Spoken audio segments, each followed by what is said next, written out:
में डूबल पूरा गौवा, एही रे बोतल में डूबल पूरा गौवा।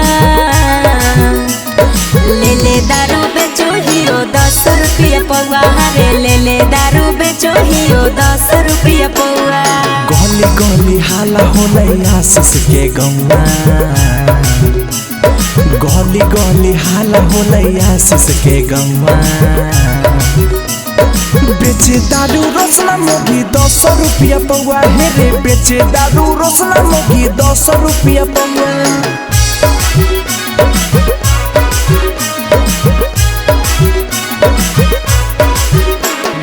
ले ले दारू बेचो हियो 10 रुपया पौआ।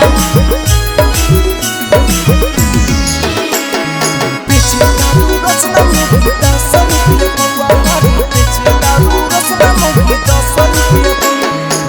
का कही चेहरा के चमक हो उड़ल, आज ले मौगी खातिर कुछ न जुड़ल। हे गे छौरी बतारा कि तोहर हो याद त खराब गे। अच्छा हमारा से कहल छौरी बहन शुरुआत गे। सुन लेके फॉर्च्यूनर उड़ावे खाली धुआं, लेके फॉर्च्यूनर उड़ावे खाली धुआं। ले ले दारू बेचो हियो 10 रुपया पौआ, हे रे बेचे दारू रोसना मोगी 10 रुपया पौआ।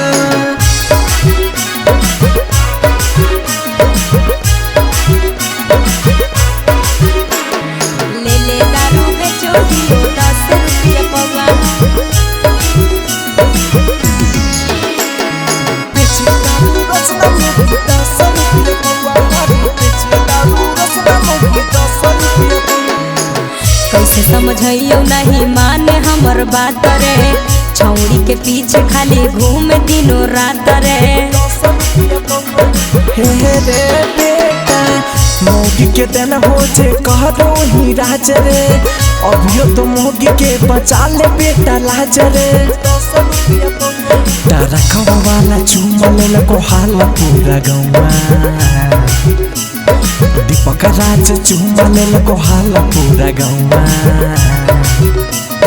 ले ले दारू बेचो हियो 10 रुपया पौआ, रे ले ले दारू बेचो हियो 10 रुपया पौआ।